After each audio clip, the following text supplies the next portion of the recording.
And welcome to Bright Mind Strucken Podcast. I'm Rebecca Nephew. I'm Caleb Ezra. And we will be your commanding officers for the evening. I know, I keep fucking it up. That's alright. I mean, that's kind of the point.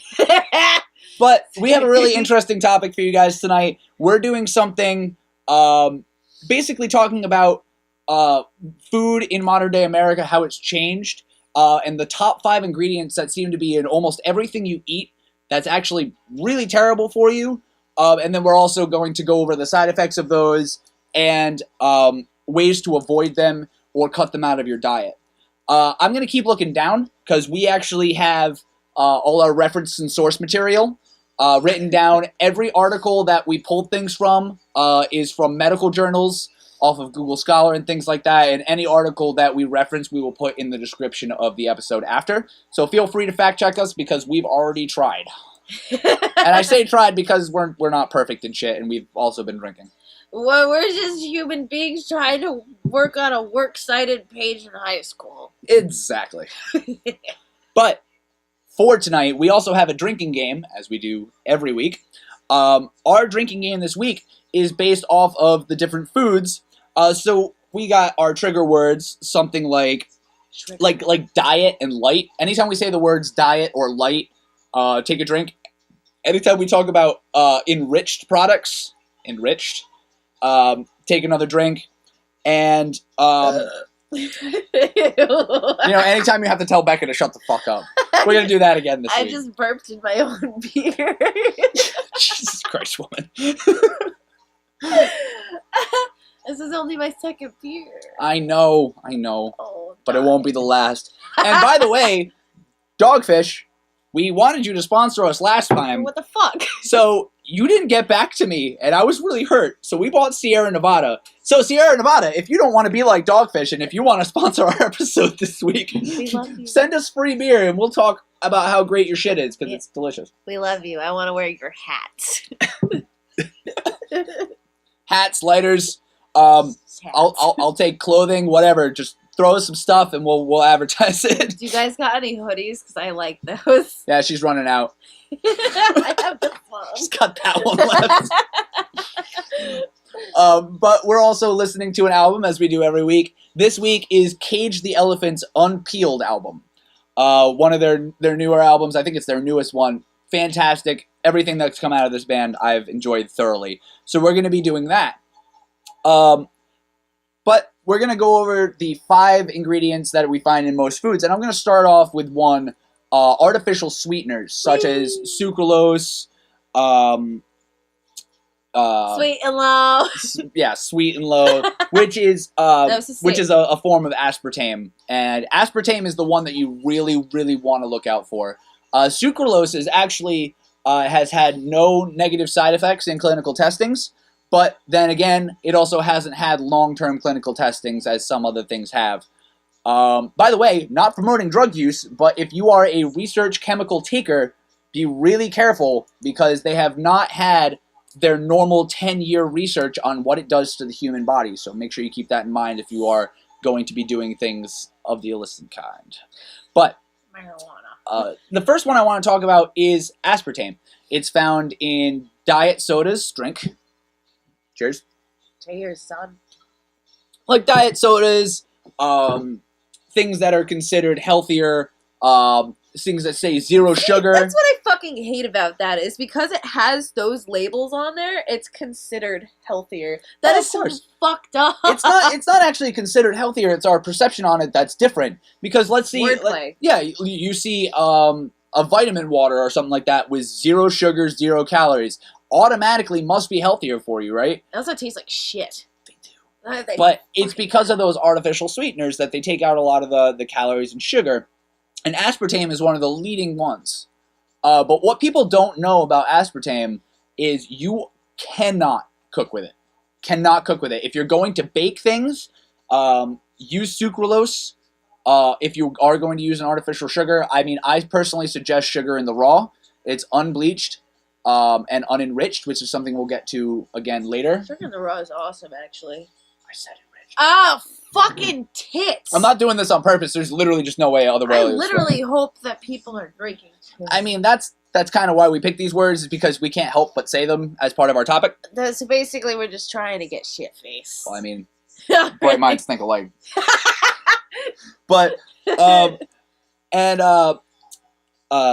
things like aspartame, actually, I got my list right here. If you are pregnant, please just eat sugar in the raw. Even bleached sugar is better. Aspartame can actually cause birth defects. It can affect and not directly cause, but definitely increase the symptoms of multiple sclerosis and Parkinson's. That is so fucking scary. It really is, and it's considered healthier for you because it doesn't have sugar, and it puts it on the label in big letters, no sugar, which automatically means it's better for you, I guess. It's cheaper. And it's cheaper for them to buy it because it's not something that they have to farm. It's not something they have to process or anything like that. Or import, because if importing sugar is expensive. Like sugarcane is very expensive. Yeah. But things like that, just be really careful. And ways that you can avoid that, if you're going to get like an iced tea or something like that, get an unsweetened iced tea. And if you really need the sugar, bring honey, bring stevia, bring sucralose, bring sugar in the raw, and mix it into an unsweetened iced tea, and it'll be 100% healthier for you, and you'll run a lot of the less risks. I think the honey thing is probably the most... Well, I mean, we were actually talking about this outside over our cigarette before the start of the show. If you are going to get honey, get locally sourced honey. There's farmer markets everywhere, especially here in Providence. There's a good 5 or 6 within walking distance of downtown. It's so good for you. Plus, like we were talking as well, seasonal allergies. Yeah. They really help with allergies. They do. And the reason for that is because the bees will only pollinate in local things if it's from a locally sourced honey. So when they pollinate local sources, a lot of your allergens are being pollinated and then made, are being rubbed off into the honey, are being made into honey. So when you take those, your body builds up an immunity against those allergens. So seasonal allergies become a thing of the past if you consume local honey, because your body would already have built up a tolerance to those pollens. Right, exactly. Plus, it's just like really awesome to have an actual natural sweetener. Yeah. Beautiful thing. Always try to go for the more natural things. Yeah, and believe me, the more people can buy locally sourced honey, excuse me, the more people can buy locally sourced honey, the more bees will be able to be farmed here, and the more bees that are here, the better all your plants grow. They're another food source for different insects. You're overall just helping the general state of where you live. Plus bees, we need fucking bees right now. We do. They're all dying. Fuck. It's gotten to the point where the government has actually started talking about making robotic bees. Oh, Jesus Christ, I didn't even hear about that. You didn't hear about that? No, They're making robotic pollinators. Because the pollen isn't being dispersed the way it's supposed to, because the bee population has been so far taken down by pesticides from farms, the local water sources because of all the lead, a bunch of different things of that nature. So they're actually contemplating on building robotic pollinators to continue the source of something that all they have to do is just clean up their already shitty act. Jesus Christ. Why not just, like, try to fucking save the planet? Why not try to help the planet a little bit more? And then maybe you can do something about it. I know that they're, like, bees are in the verge or the way of whatever. They're on their way to extinction. They're not quite endangered yet, obviously. But they are fast-tracking on the way. If they're even thinking about any kind of, like, robotic bees, though, that's a big... what is it? I can't even really talk today. Well, not distinction, but a big... It's a pointer. It's just a like, pointer, boom, look, this is a fucking problem because we're already trying to fix it before it becomes a bigger problem. Fucking stupid. Honestly, when I saw that article about robotic bees, all I could think of was that Futurama episode where he doesn't want to live on this planet anymore and goes over to another planet and brings the nanobots to clean the water there so he can drink it, and all of a sudden evolution happens with them, and there's like robotic dinosaurs and trees. That's all I can think of is like our planet's gonna turn into that planet on Futurama. I fucking love Futurama. And then they're gonna be like, robots evolved. They weren't created And then we're like, no, we created them. And robots are like, no, fuck you. We believe in evolution. You did evolve. Futurama is the fucking best show ever. They're really smart, and I don't understand why a lot of people don't appreciate it. Like, I know a lot of people who love it, and a lot of people who just fucking hate that show. I know a lot of people that are way more into The Simpsons than they are with fucking Futurama. Which I never personally got. I love The Simpsons, but Futurama is just that right side of cynical. Yeah. It was... I don't know. It was a very, very intelligently. I'm fucking fucked up. Take these off. I like Get out of here. them. No. Fine, I'm gonna put on my other prop. You have another prop? Okay, Becca came prepared today. Hey, look, I'm Canadian. Okay, what's the next thing? But going back to the topic, so for other sweeteners, please locally sourced honey. Even if you can't do locally sourced honey because it's too out of the way, get honey. If you can't do honey, then do stevia. If you can't do stevia, do raw sugar. And if you can't do that, then you are just not looking hard enough. Remember, stevia, you only have to put a pinch. Only a pinch. 10 times sweeter than sugar. Yeah, if you put any more than that, you're going to be like, oh, God. I'm going to save the best one for last, though. And we're going to get to high fructose corn syrup last. But right now, we're going to probably move on to the word enriched. And I'm sorry, I had to say it. Okay, that's fine. I need to drink anyways. Hi! But you see this word on a lot of...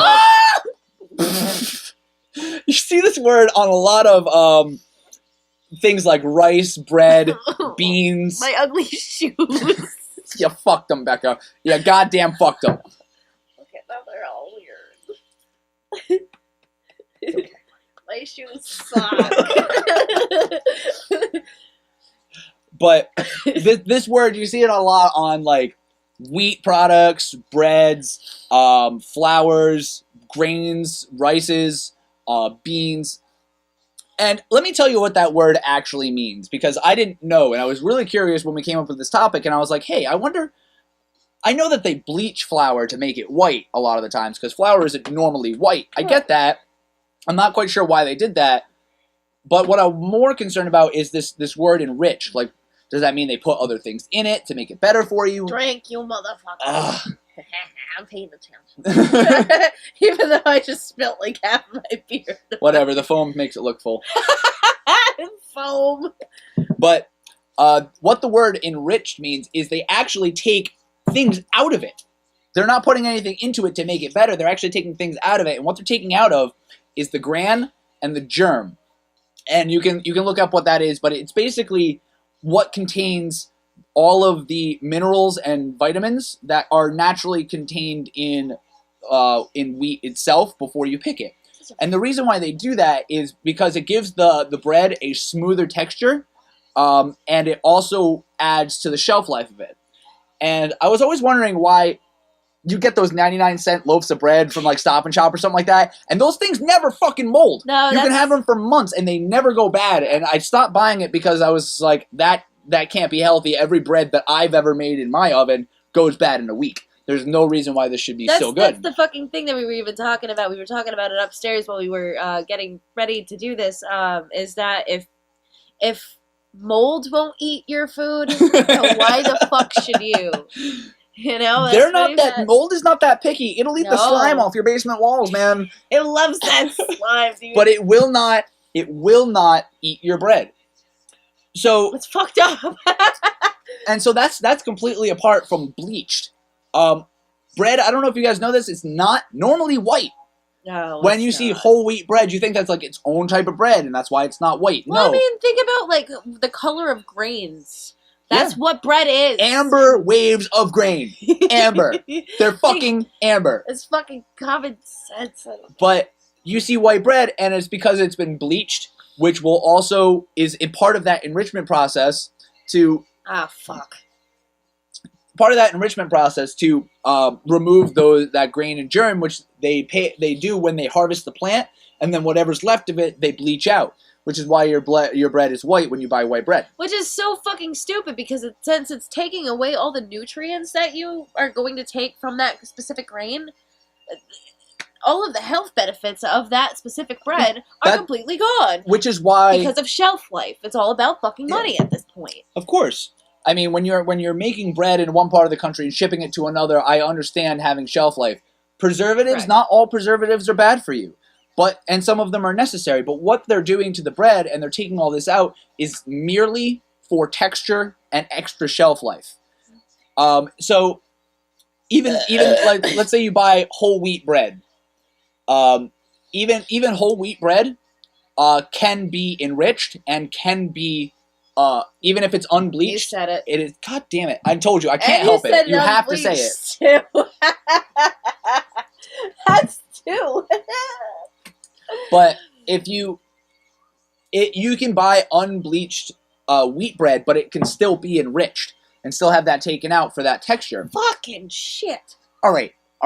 We gotta limit it down to one sentence because I can't. It's only this fucking topic. After we get out of this topic, enriched is not gonna come up. It's not gonna come up again. But I'm just gonna keep going. So and things that this will do is when you eat that kind of bread, normally with 100% whole wheat, whole grain bread, your body metabolizes it slower. So it gives you small bursts of energy throughout the day versus when it's when this is done to it, it is metabolized a lot faster, and it also raises your blood sugar. So that's why people say you can't eat a lot of bread if you're on a diet. That's not true. You just can't eat enriched and bleached bread. Skip that one. Yeah, because what'll happen is it metabolizes slower. It turns into extra blood sugar, and when you can't work off that blood sugar or your liver cannot process it fast enough, it's stored as extra fat, which is why you gain weight when you eat cheap bread. So the only way to get away from that is to look for 100% whole wheat, 100% whole grain, non-enriched, non-bleached bread. And you have to look for that label because a lot of the times it'll be in the smallest tiny letters on those little white breads and you won't even see it. You really got to look for it. You really got to look for it sometimes. And it's the same thing with rice. Like, if you want rice, yes. I've never really seen, like, things... enriched rice. Yeah, it's a thing. Oh, it is? Yeah. Yeah. Okay, never mind. Big bags of white rice is enriched rice. And not all white rice has been bleached or enriched, but a lot of the generic, like, Stop and Shop brands and things of that nature have been because they make them in mass quantities and put them out to all the Stop and Shops around the country. That kind of thing. So, when you're looking for rice, look for the same thing. Get brown rice. Get jasmine rice. Jasmine rice is awesome. It's my favorite. Yeah, mine too. I like to make sushi. Yes. Wait, what? You make sushi? You've never had one of my sushi rolls? No. Oh, God damn it, Becca. We're going to make that happen. I haven't been able to make them recently because my girlfriend's vegetarian. But, oh, yeah, that's right. She's not even pescatarian, is she? No. Oh, that's so... Wait, do you use fish? Yeah, no, I use good fish. I go down to the... Like, are you talking about... Do you use raw fish or cooked? No. If I'm gonna make sushi, I'm gonna go down to the local seafood store. Like, there's one in Johnston it's not legal seafood because that's a restaurant. It's one in Johnston, and it's right next to the Johnston Memorial Park. If you go the other way, instead of taking that little loop around, there's a little like small seafood place, and they have really good sushi grade fish. Holy shit! So I'll go there. You can go right down to the docks and pull fish off the boats before they hand them in. Just be like, hey, you just caught that today? Cool. Here's $10. Can I have 2 fish? Yeah, because that's more than they'll get per pound for it. Right. And you come home with 2 big fish. You get them all and you slice them all up there. So you get the fish full and then you do everything else. Oh, that's amazing. Yeah, I mean, it depends on how much work I'm willing to put into it. I'll go down to the Johnston store if I'm not trying to make it a whole day experience, but if I'm doing it for my own relaxation, hell yeah, I'll go down to the docks and just have somebody give me one off their boats or something. Oh my god, you're gonna make sushi! Oh yeah. Holy shit! My mind, I'm sorry, is just like... Pfft. But, so when you're looking for rice, bread, cereals, it is so hard to get away from artificial sweeteners, from that bleached, enriched white grain. It's in a lot of crackers. It's in all pretzels, unless you're getting whole grain pretzels, which are almost impossible to find. Most of them are straight up enriched. Yeah, They even say it. They say it on there. So be careful, because all you're doing with that, you're not actually giving your body any energy or any nutrients. All you're doing is filling your stomach and creating your higher blood sugar. So if you are diabetic and you don't know that, and you don't know that white bread will actually increase your blood sugar level, be really careful about what kind of bread you eat if you're a diabetic. Right. Which actually loops around to the high fructose corn syrup, and but we're gonna do that one last. So we'll do this one next. Sodium, number 3 in freaking everything. Now, I like to salt shit up salty. I am a salt whore. I really am. My popcorn, if I'm not thirsty by the time I'm done eating my popcorn, I didn't eat my popcorn right. It's salty. I love salt, but salt in itself, what it'll do is it'll decrease your veins and increase blood pressure, which can also, increased blood pressure can lead to heart disease, stroke, heart attacks, and things of that nature. And the cardiac. Yeah. But sodium in itself, table salt, or anything of that nature, is actually from nature. And it can be eaten in moderation. It's hard to eat sodium in moderation nowadays, though, because it's literally in everything. If you go to a restaurant and you order a chocolate cake, there is almost as much sodium in there, and I have the reference material, it'll be down here, from a scholarly article. There's almost as much sodium in a piece of chocolate cake at a restaurant as there is sugar.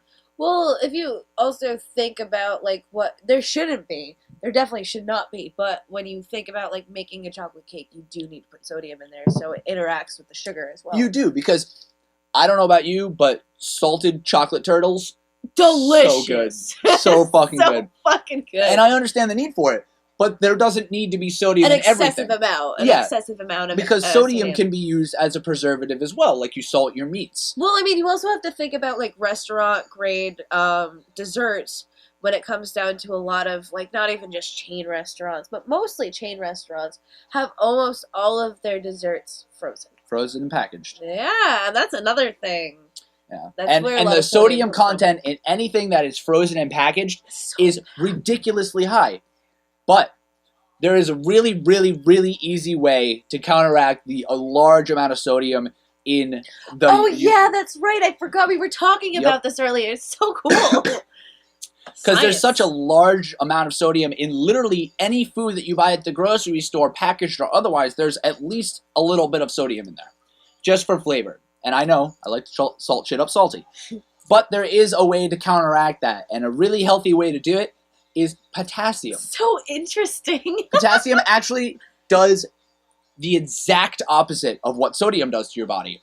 It lowers blood pressure, it opens up veins, and it does help prevent heart attacks, strokes, heart disease, heart failure. So as long as you are able to balance out a healthy sodium ratio to a healthy potassium ratio, then it doesn't matter how much sodium you eat, as long as you replace it with enough potassium to counteract what the sodium is going to do to your veins. That's so fucking cool. And I mean, it's the same thing with a lot of things. It's like magnesium. Salt and sugar. They counteract each other. Oh yeah, they do, you're right. Even if it's just for flavor, let's say like you wanted to make something sweet and you put too much sugar in, you put a couple grains of salt in there and the sweetness goes down, which is why desserts do that, because they put so much sugar into it that they need to counteract some of it with some sodium. Plus, I mean, salt does taste really good in desserts. That's so good. In desserts, it is just like fucking detrimental almost. If you don't add salt to desserts, you're not doing it right. You're not fucking doing it right. But learn. For anybody with high blood pressure or heart problems, take potassium supplements. Make sure they're easily ingestible. Talk to your doctor. If you're in Britain, talk to your GM.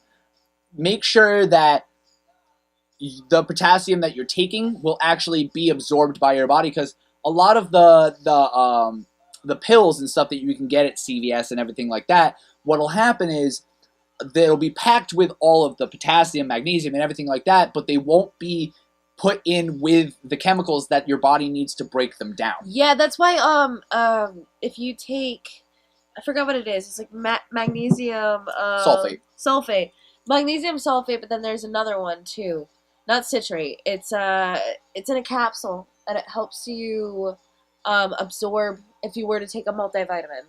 Oh yeah, it's magnesium. Fucking, I don't remember. I honestly don't know. This wasn't part of the thing that we researched. No. I know it was just something that I had learned within the years of living from somebody else. Lessons of life. Yeah, right. Very interesting, though. It is. You do need those specific chemicals in order to actually absorb what your body needs it to absorb. Because let's say you take a banana.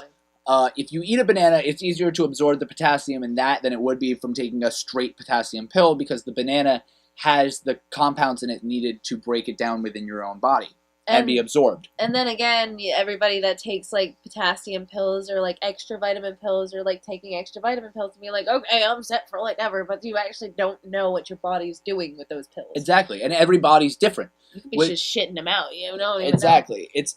So if you are on a high sodium diet, regardless of whether or not it's on purpose or because you're in a position where you can't afford the good food, make sure that you find a way to ingest a decent amount of potassium and help your blood vessels and blood pressure to relax. Potassium and magnesium are extremely important within the human diet. Hugely, and both of them are not things that you naturally produce. Yeah, so you have to make sure that you have them. Which is like, and especially magnesium. A lot of people don't even really think about that, but magnesium is extremely important, and especially with the absorption of. I mean, there's a decent amount of heavy metals such like iron and magnesium. Iron is super important. Even a small amount of gold can be healthy, but you have to ingest it. Goldschlager. I will never fucking drink. I did when I was like fucking 18. Actually, maybe like 20, 21. It's been a long time. Yeah. Is that real fucking gold shards? No. Okay, because that they would make liquor. They make champagnes with real flecks of gold. Did you ever hear about the fucking thing that everybody said was like the gold is in there so it scratches your stomach a little bit so the alcohol can get faster into your bloodstream? That's bullshit. That is fucking bullshit. High school, dude. It was like, wait, really? 90% of what you heard in high school is bullshit, whether it was taught to you or you heard it from your friends. If you have like small shards of gold, wouldn't they just like your stomach acid would just fucking destroy the shit out of them? I mean, your stomach is full of sulfuric acid, which, if spilled anywhere, will eat through most things. Which is so weird. It's one of the most powerful acids in the world. But why can't we hold it in our stomachs? I mean, mucus. But besides... Maybe we're born with it. Maybe it's stomach acid.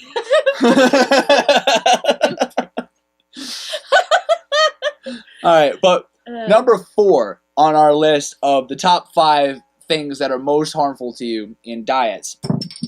And this one is kind of a sneaky bitch. It's not actually harmful within itself, but it'll make you ingest more things that are harmful. MSG. MSG, there have actually, no matter where I looked, no matter what articles I read, and I looked around for a good hour on just this one thing, because I was convinced that MSG is bad for you. It turns out that you can have an allergic reaction to it if your body cannot take it, but 99.9% of people have no adverse reaction to MSG. The only thing that it does is it enhances the flavor of certain things. The MSG is basically sodium and glycate, and both of them are found naturally. Well, sodium is not, but the glycate is found naturally in your body. And it's just a combination of those things that makes, I believe the way they put it was long-lasting flavor.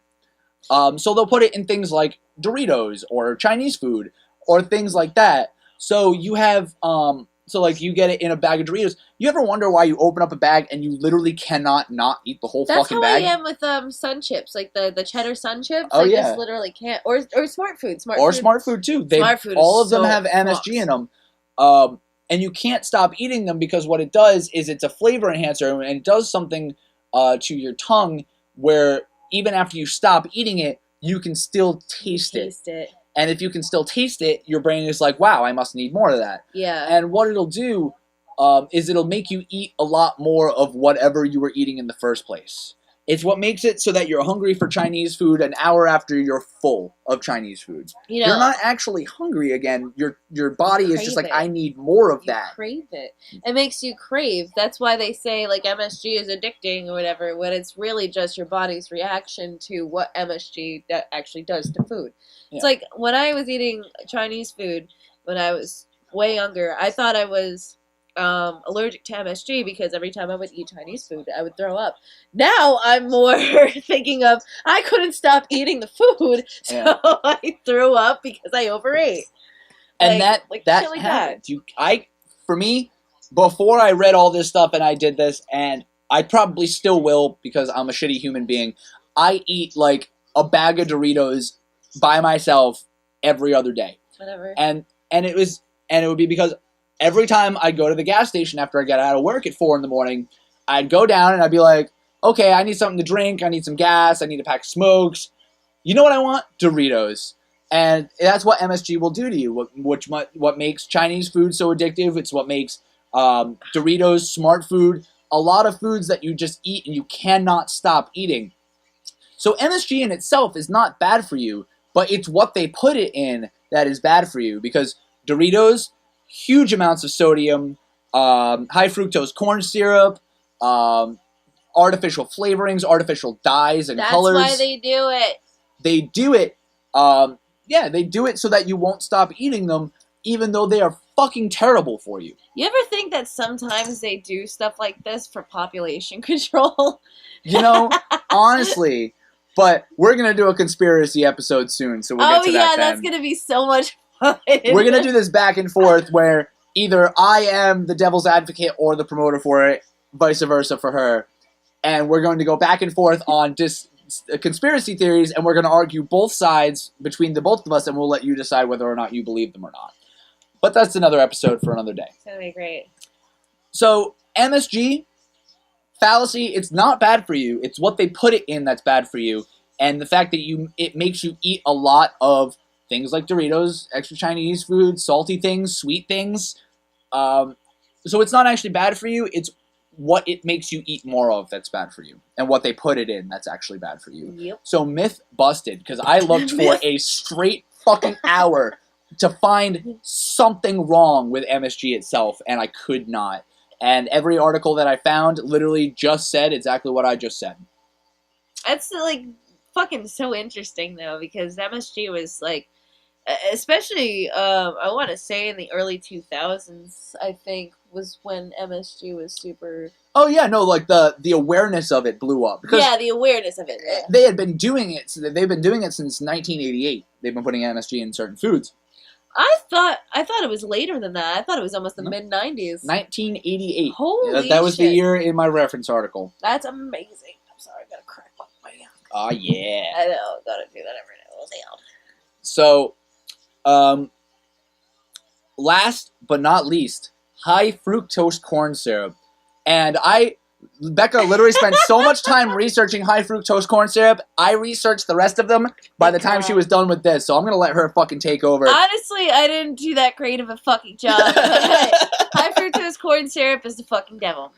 So I did like a little bit of like a history thing too, because I am a history major and whatever. Yeah. So, getting into like what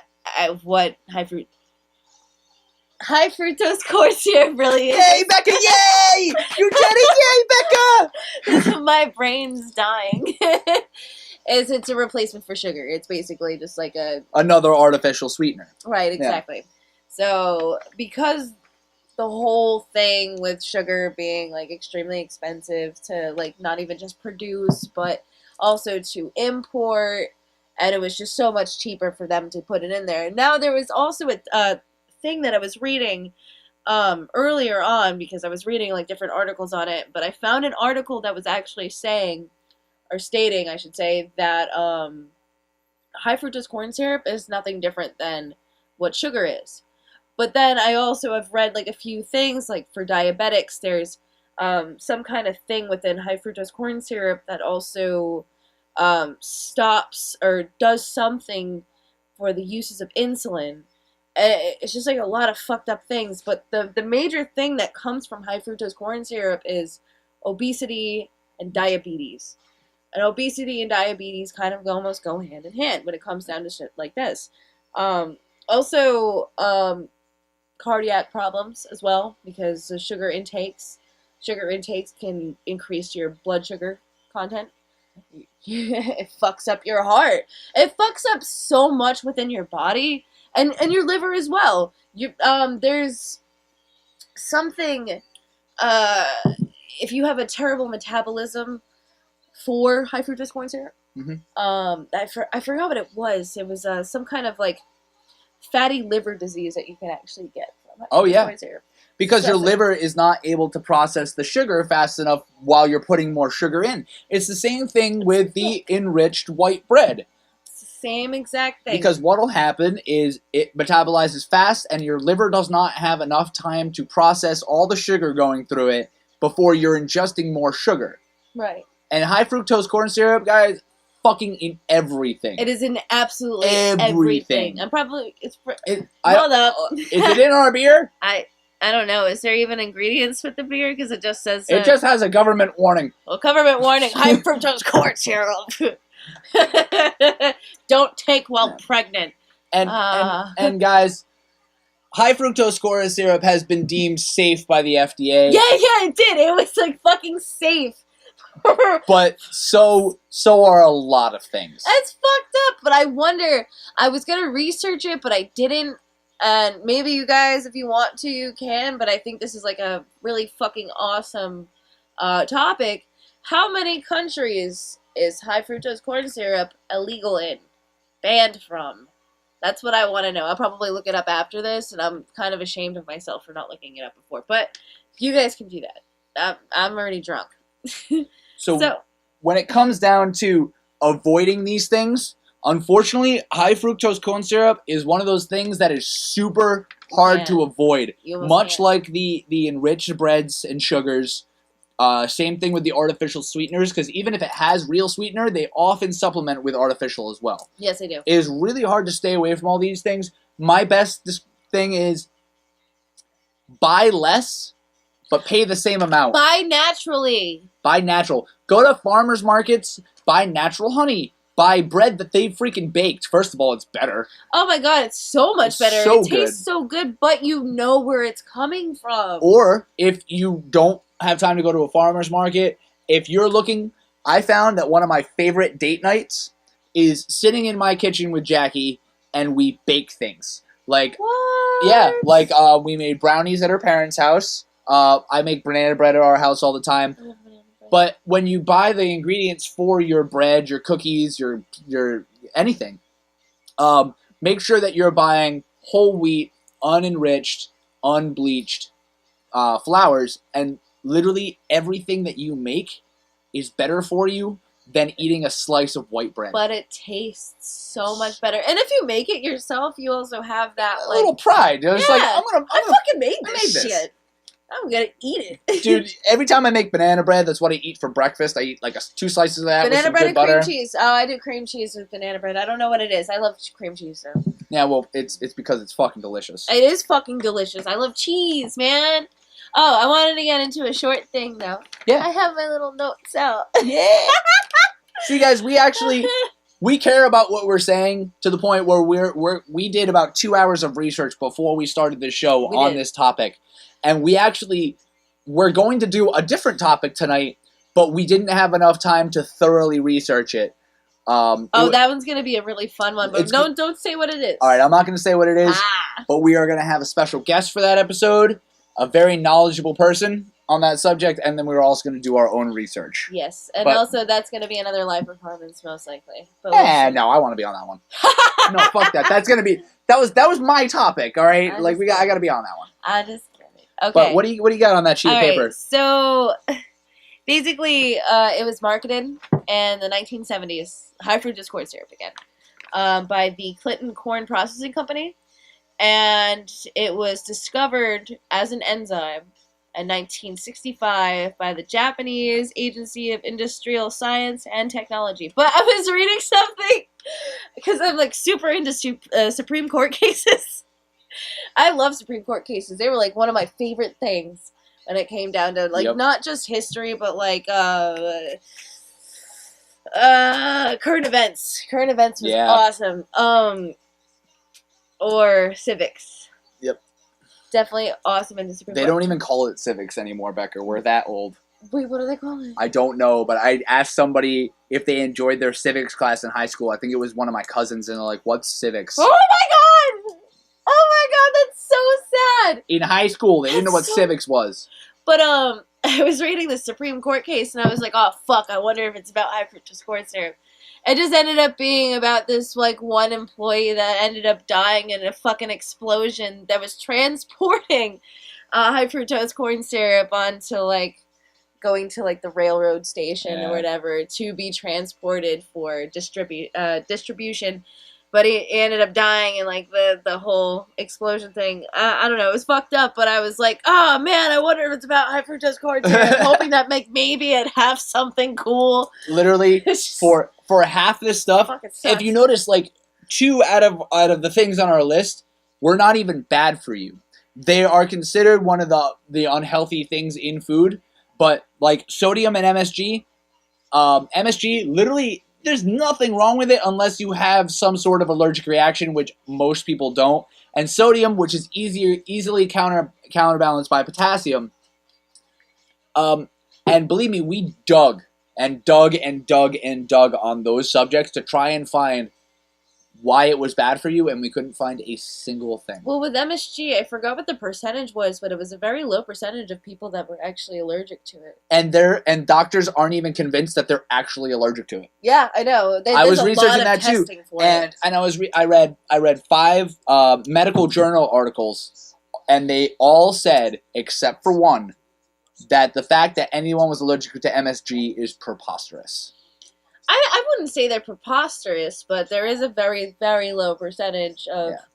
Yeah. And, I mean, in all clinical trials, nobody was allergic to it. But, I mean, if you do a clinical trial with 100,000 people, you still might not get that one guy who's allergic to it. Yeah, that's fucking true. If you're eating something and your body goes, I don't fucking want this, number one sign, you shouldn't eat it. Pretty much. Honestly, that's it.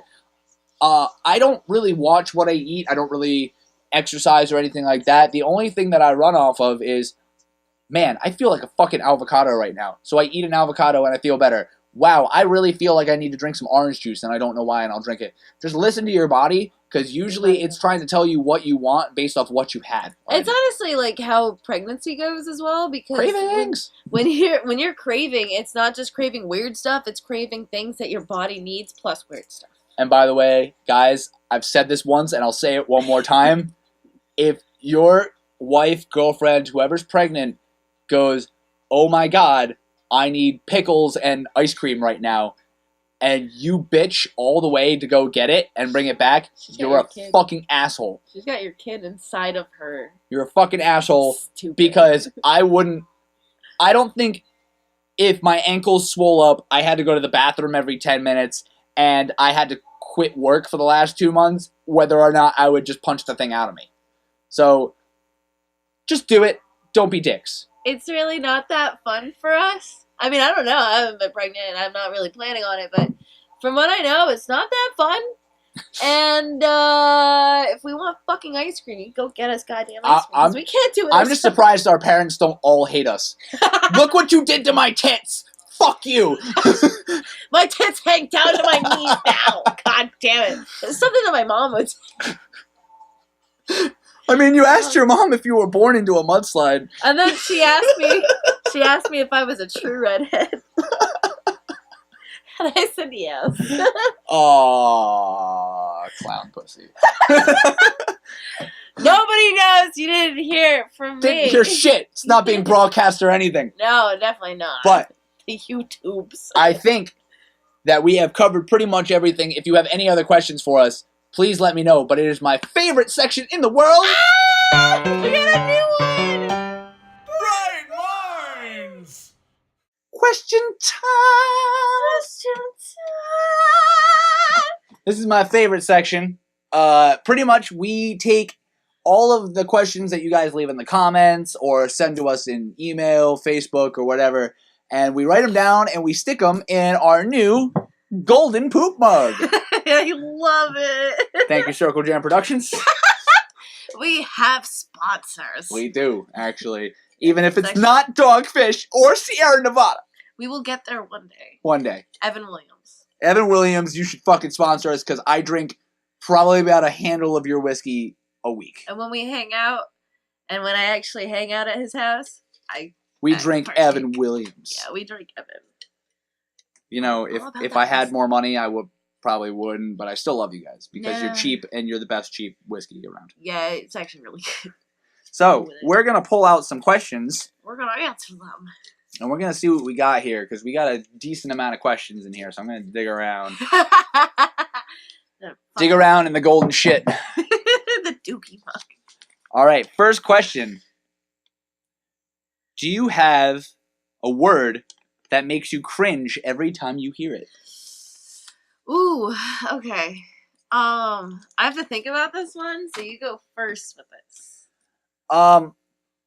Honestly, I don't have a word that makes me cringe every time I hear it. I have contexts that make me cringe every time I hear it. Like, if you could say the word hot, sexy, whatever, but if you say it in the wrong context, I'm gonna cringe. If you go, that's hot, in the wrong context, I'm gonna be like, ugh.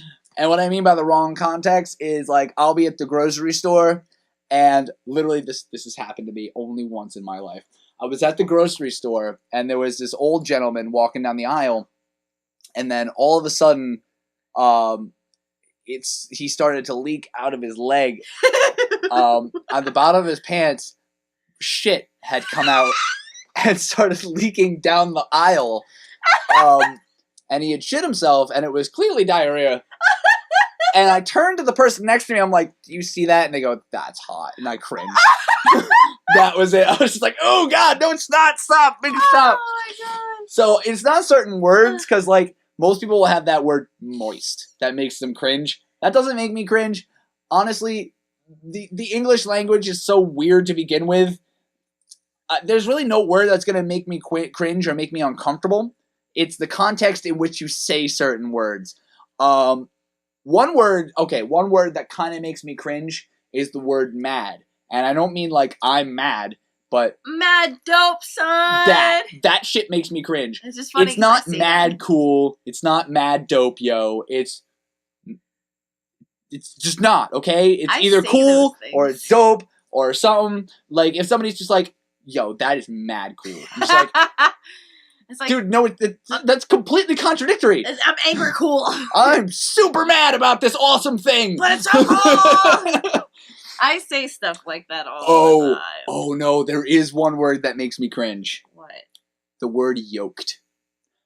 Really? Have you ever heard somebody go, I'm so fucking yoked right now? No. Okay. It was this thing I've only heard a couple times, and it was at Brown University. I was building the stage for their graduation, and I saw a couple kids walk by, and they were drunk as fuck, and they're like, dude, I'm so yoked. And apparently being yoked is like being drunk or being lit or something. Blasted, whatever you want to call it. But apparently I've heard the word yoked. I'm yoked right now. And I was just like, what has happened to our people? They got stupid. Our people have gotten stupid. Can't we just be nomads like Moana? I mean, shit. Moana was such a cute movie. It's my niece's favorite movie. I actually learned the song from Moana, the I Am Moana, when she's in the storm, and played it for my niece at her birthday party. Oh, my mom. Because I'm a good goddamn uncle, and so should you. So should you. So should you, goddammit. Don't be yoked at your girlfriend's birthday party or some shit. Jesus. Stop it. Alright, so, words that make you uncomfortable, Becca. Actually, there's not a lot that make me uncomfortable. Really? The only thing that makes me uncomfortable, honestly, is dirty talk. I cannot do sexy it. pillow talk is so weird. I hate it. It's like, this is... Like bitches who tell you to call him daddy? No! No! Call me. You can call me. Or like you'll be having sex with somebody and they'll be like, oh, hey, Poppy. No! I hate that shit, actually. Oh, it's it so freaks gross. me out. Don't call me dad. I'm sorry that you really wanted your dad to be a part of your sexual life. I don't want that. I don't want to be your dad. No. I don't want to fuck you pretending to be your dad. Do not call me daddy. Do not ask me to call somebody else daddy or whatever. It's so fucking weird. Like, I'm sorry. and like married couples who go, yes, mom, no problem, dad. That kind of weirds me out. Like my mom and stepdad do that. I don't know why it weirds me out, but I just... No, it's kind of... If I have sex with you, I don't want to call you mom or dad. No.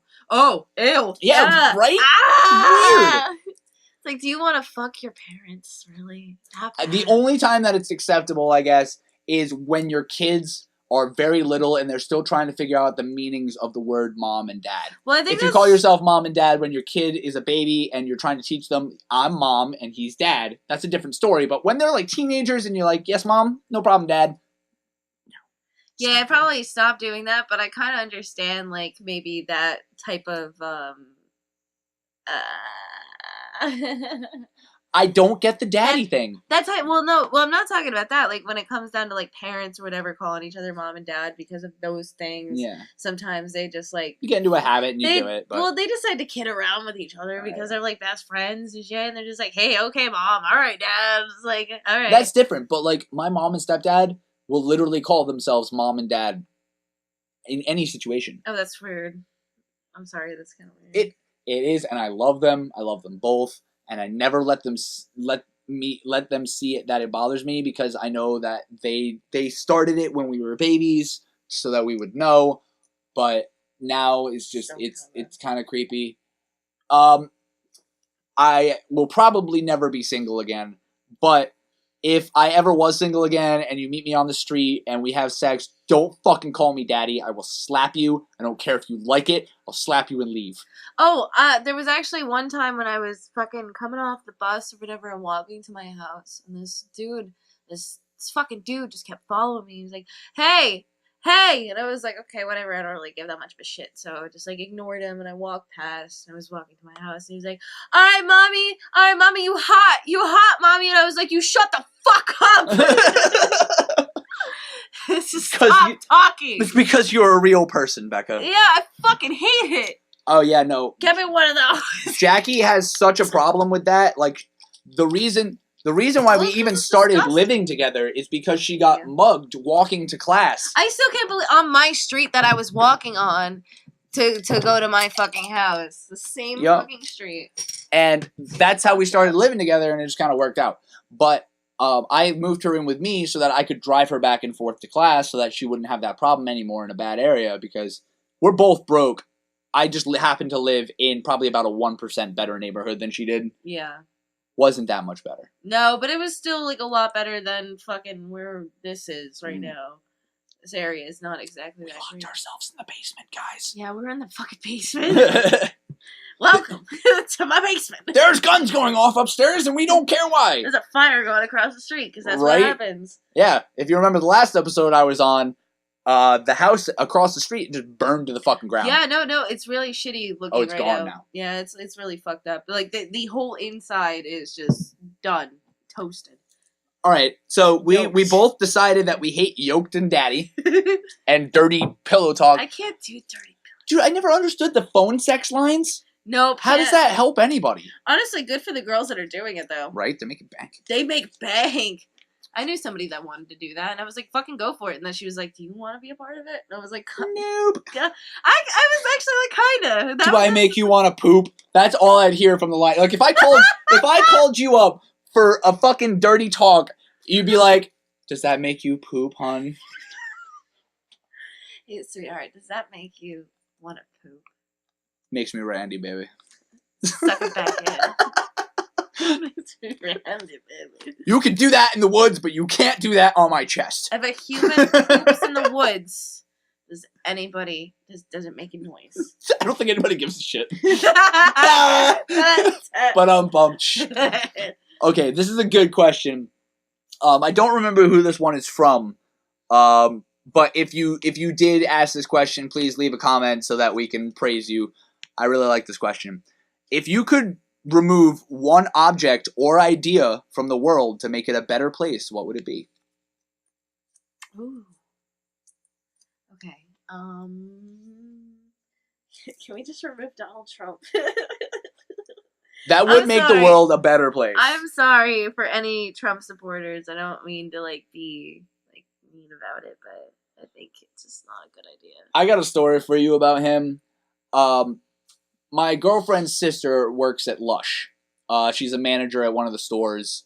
And if you don't know what Lush is, they have really awesome, supposedly all natural products. Body products. By the way, they make your fucking hair and your skin feel incredible. You feel like a god.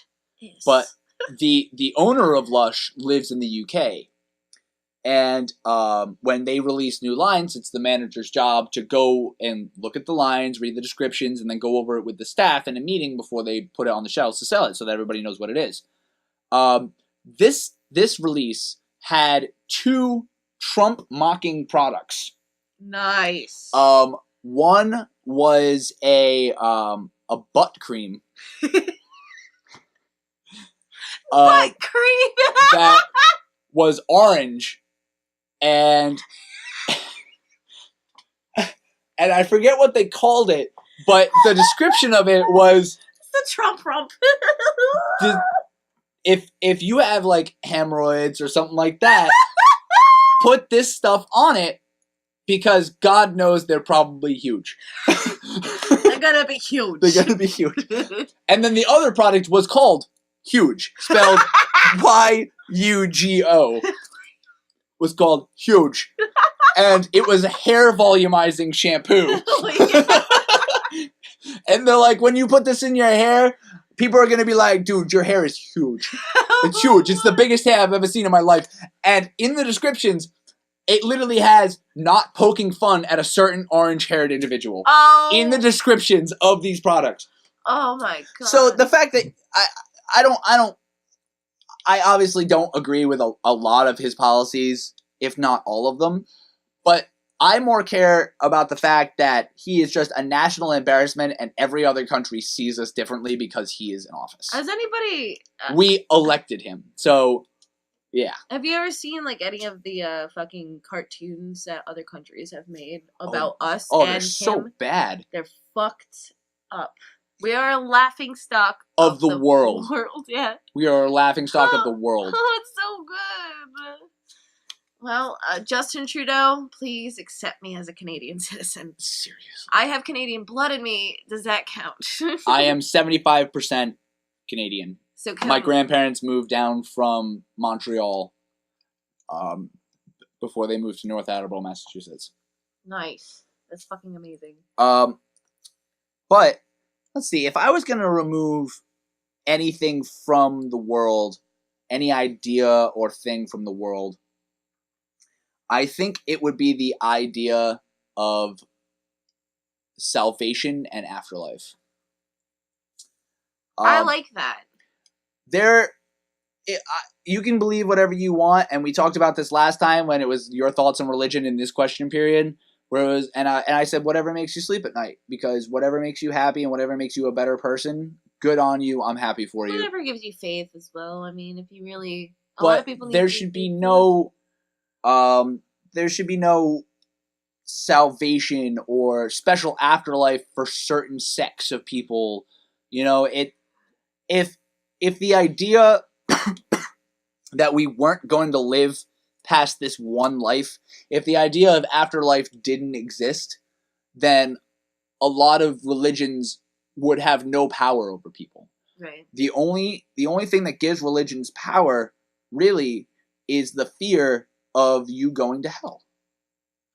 Or you going to somewhere that's not heaven, or you being in limbo, or you not being reincarnated. Yeah. Every religion has a form of afterlife. If the idea of afterlife were gone, maybe we'd give a shit more about what we do here. Actually, that's very fucking true. And everybody's just looking for the fucking afterlife. I mean, that's the whole reason of living, right? Eternal life with rivers of milk and honey and golden But roads. think about that statement just for like 1 second, is that the whole factor of living is the afterlife. How the fuck does that make any sense? Well, because the afterlife is supposed to be eternal. This life is supposed to be a proving ground to show that you deserve eternal life. I don't fucking see that, though. I don't either, but a lot of people use this life as a stepping stone for a better life after. But, I mean, honestly, it's just a way of making people do certain things in this life in order to gain entry, to prove worthiness of an afterlife. If there were no other life than this, and we weren't so concerned with what's going to happen to us after we die, maybe we could be concerned of what happens to everybody else after we die. Why don't you just, like, fucking live for the fact, or do something good for somebody else or for yourself, for the fact that you are living right now, so you should do good things. You should actually feel good about yourself as a human being. You should just fucking take care And of even yourself. if you want to be a sociopath in the way that you look at this life, the more people you help, the better people will treat you. Yeah. So even if you're a sociopath only concerned with your own well-being and your own happiness, realize that if you don't make people around you happy, you're not going to be happy. You're not. Because they're going to treat you like shit. Oh, They're not going to give you anything. They're not going to be good people to you if you're not going to be good people to them. And then you have to understand the fact that maybe you did something wrong to somebody else, and that's why they're treating you like this, instead of being like, they're fucking asshole. And there are so many periods where, like, people have called me, like, an egotistical asshole. And a lot of, like, people I considered friends did that. But I honestly really try not to be either of those things. Because if I'm egotistical, then all it's going to do is drive people away. If I'm an asshole, all it's going to do is drive people away. You don't need people to live, but you need people to be happy. You do. Living alone is not exactly as much as it seems to other people that are just like, oh, I'd love to live alone. Because I used to think that all the fucking time. And living alone it's not what it's all packed up to be at all. It's you need human interaction in order. You need to be, human interaction. You also need alone time. Yes. Create an environment like a nice like we balance. did down here. Like Becca did in this room right here. This is her cave of solace. This is my man cave. This is her man cave. Hi. I have my man cave, which is my recording studio, and I'll go in there and I'll do, even if it's just to go in there to surf Facebook by myself, not even record music or anything. It's good to have those times when you're alone, and it's good to have those times where you're with other people. It's just like sodium and potassium. You have to balance them out or you're going to die. Yeah, pretty much. But let's see what else they got here, because that was a good question. That was a really good question. I love this fucking golden poop cup, dude. Right? It's so good. Name a song that makes you cry every time you listen to it. Love is all but... Oh, no. Mercy Hill by Peter Gabriel. Okay, I could see that. Definitely. And that and Love is All by The Tallest Man on Earth. Oh, that's a great song. I love that. It's like one of my all-time favorite songs. I feel like mine is super cliche, but it's just when it came at that point in my life. Round Here by Counting Crows. I love that fucking song. I love the Counting Crows. I don't give a fuck what anybody says about them. And did you hear about the statistic of, like, people that listen to the Counting Crows? Goddamn, what is his name? Seth John Stevens, or whatever the fuck his name is. Seth John Stevens, I think is his name, and something else. Radiohead. They had the highest SAT scores. Yep. And Counting Crows are my fucking dad. My drunk dad. Everything has to go to drunk Ronnie. I went to my fucking parents' house one day. My dad blasts music in his, like, little man cave. He's built a garage and a man cave Yep. for himself. And he blasts music in there, and he fucking drinks beers and goes to bed, and at some point he goes to work. So I went there when he was blasting music, and he was blasting the Counting Crows, and I was walking in there, he's like, look at, he's telling a story! It's so good! Listen to it! I was just like, I know, Dad, Counting Crows are fucking awesome. I get it. Around here, it just came at a point in my life where I was homeless, crashing on a couch in my friend's basement, dealing way too many drugs in order to live, in order to feed myself. And it was at that point where I felt like I was Maria. And that song made me cry. And it still does. I mean, not so much anymore because I'm in a way better place in my life. But every time I listen to that song, I feel the emptiness that I felt when I was in that situation. That's fucking, like, oh God. That song is extremely emotional. Oh, dude, the way he sings is extremely emotional. Oh, yeah, no, the way he presents himself. Have you ever seen him live? Oh, it's Not incredible. actually seen him live, but I haven't seen the Counting Crows live. I would love to. I haven't seen them live. I've seen videos of them live. Oh, him just fucking... I think there's, like, a bunch of points, or, like, one point in this one video, or this one, whole, live performance that he did, and he started crying during, like, half of his song, and that's when my dad was like, look at, he's fucking crying! That's what you call a fucking musician! And I was like, okay.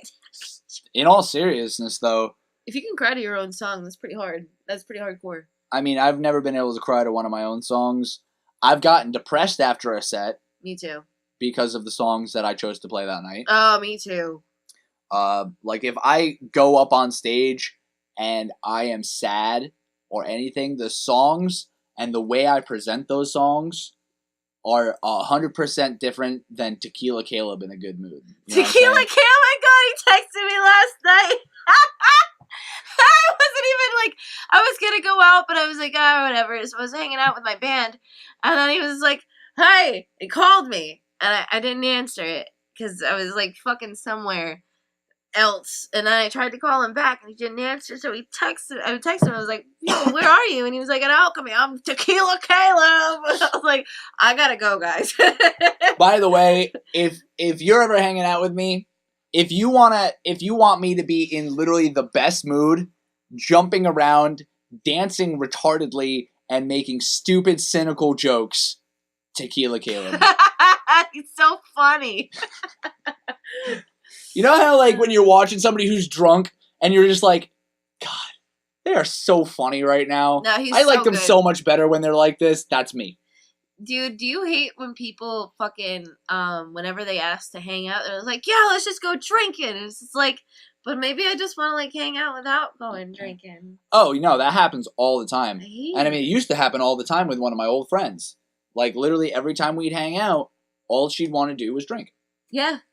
And Oh, yeah. I've had a few of those as well, but, like, just, like, even random people coming out of the woodwork so you haven't talked to in a while, they're just like, yeah, let's go get a drink. And I understand, like, that's kind of like a icebreaker kind of thing. Yeah, it is. It's a nice icebreaker, but all people ever want to do is fucking drink. And it's like, I do too.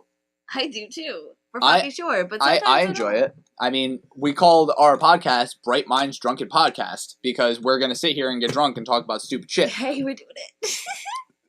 But I probably only drink maybe twice a week. And the rest of the time, I'll wake up, go to work, come home, smoke a bowl, play a video game, go to bed.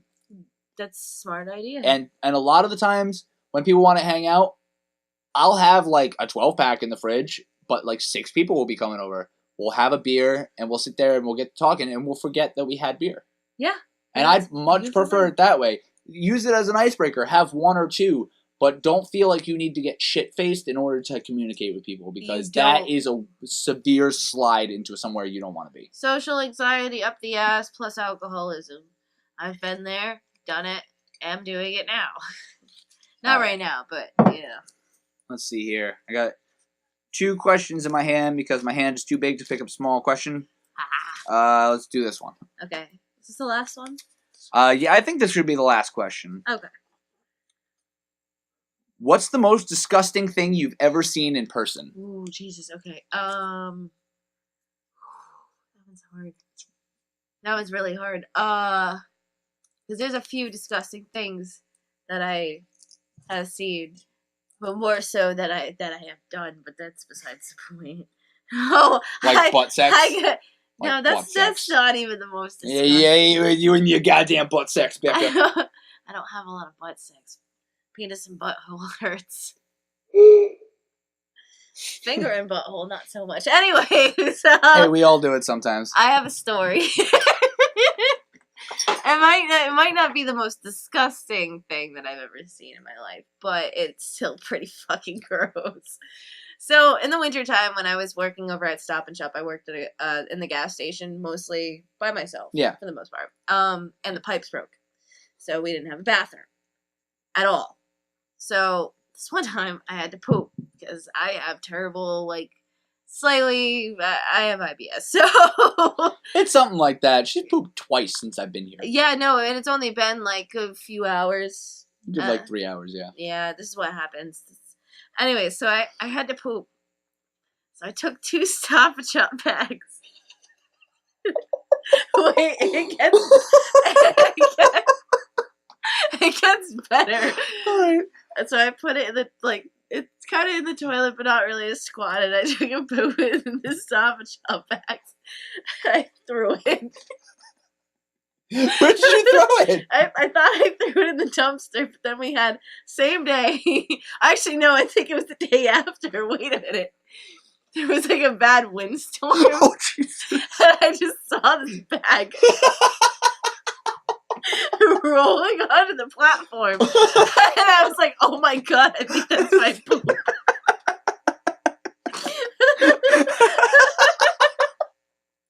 So I have peed in bags and I have pooped in bags. And one time I saw them like a day or two later.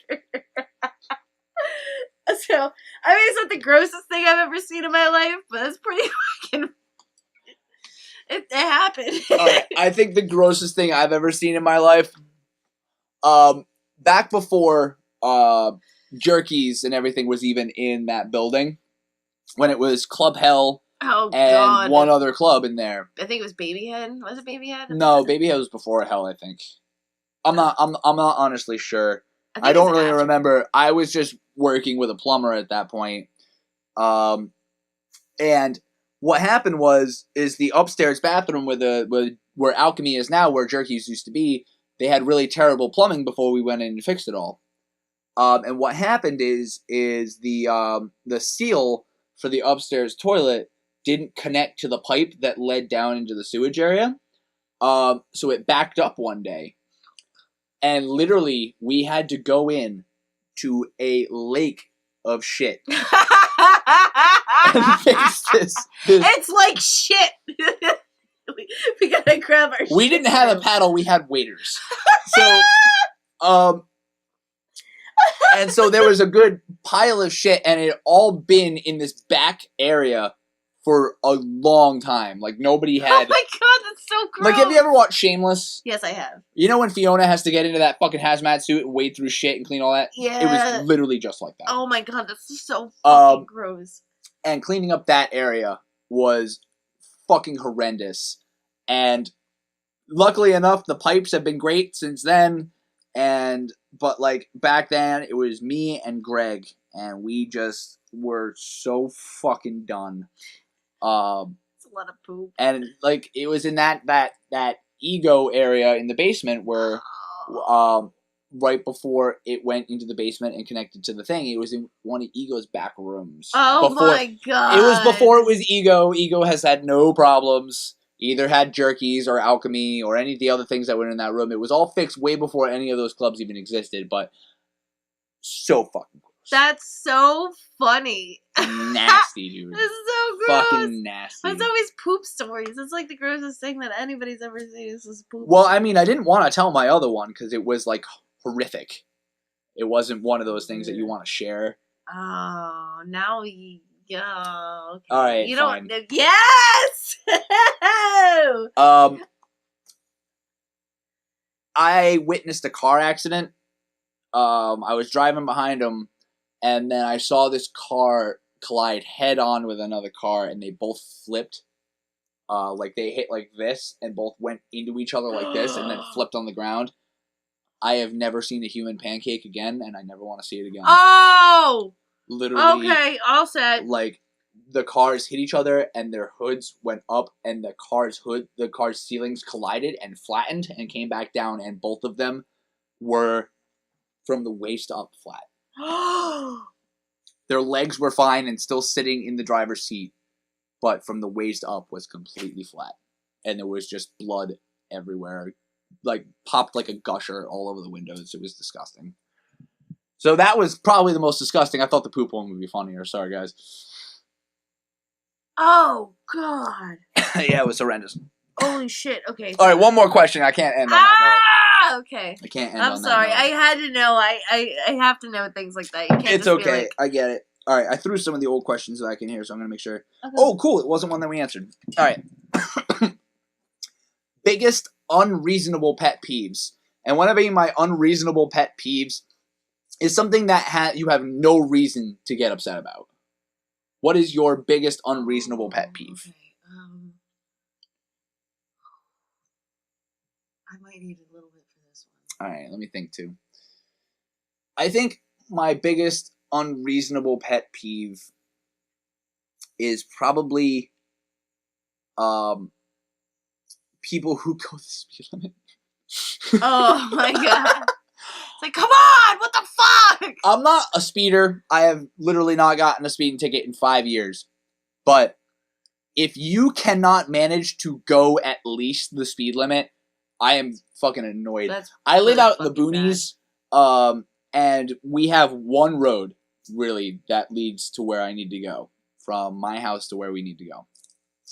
And it's a 2-lane road with no passing. The speed limit is 40 miles an hour. About once every 2 weeks or so, there is one person who drives 25 miles an hour. Sorry. All the fucking way. And when I mean all the fucking way, it's a 30-minute drive into Providence as it is, speed limit. That's like you're basically timesing 2 of that and time. I cannot get past this person, and they just happen to be going to Cranston where I take the highway. So from my house all the way to the Cranston line, I'm going 25 miles an hour, and I want to rip my fucking hair out. And I know that they're just being safe. The speed limit is a limit, not a necessary must. Like, yes, I'd prefer if you went the speed limit, but if you're going under the speed limit, it's not illegal. They're not doing anything technically wrong, but I literally wish I had superpowers, like in Covenant, to lift them off the fucking ground and drive underneath them and put them down. That would be amazing. Right? I want Mr. Gadget car with the...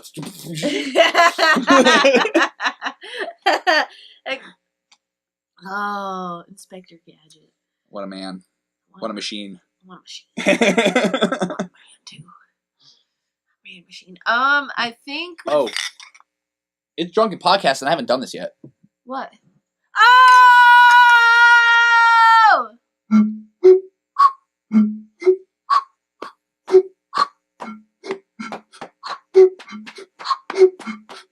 It sounds like when you're running out of time in Zelda. Kind of does.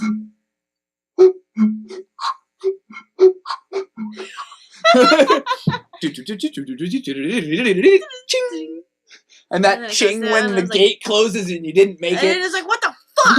I gotta do it all over again. I gotta go all the way back to the beginning, hit that one fucking button, and then run all the way. It's like in Majora's Mask, when you had to chase that thing to get the pig mask. The as the Daku. You were a Daku, and you had to go into that maze where his son died. Yeah. You have to try to chase him. You have to chase him all through this. I forgot that you got the pig mask through that one. That's after you did the first temple. Yeah, and literally that sound would be playing, like literally that progression of things would be playing.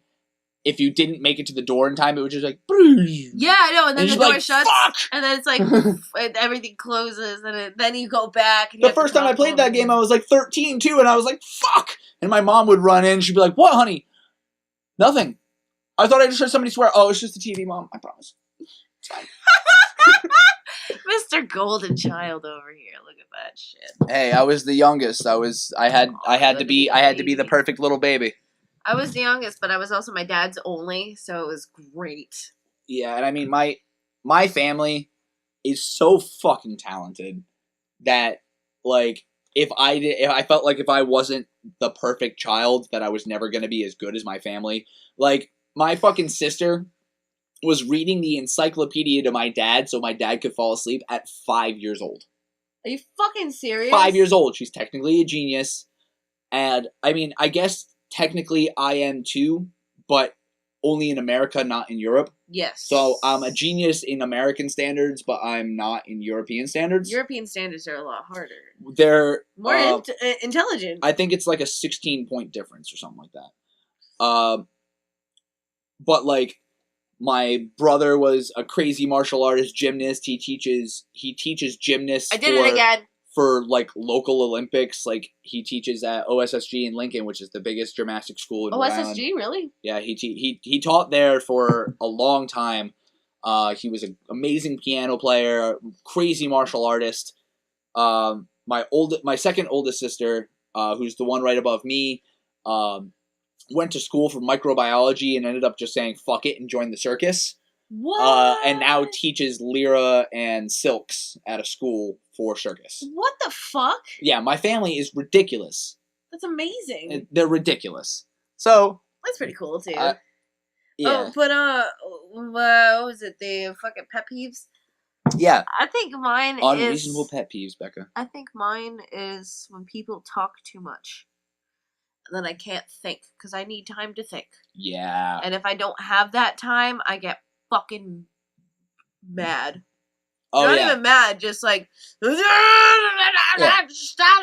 fuck up. I mean, there are people who wish to rant, and like, I know people who want to rant, and they don't even care if you're listening to them. They just want to say what they're gonna say, even if you don't literally comprehend anything. It goes all over your head.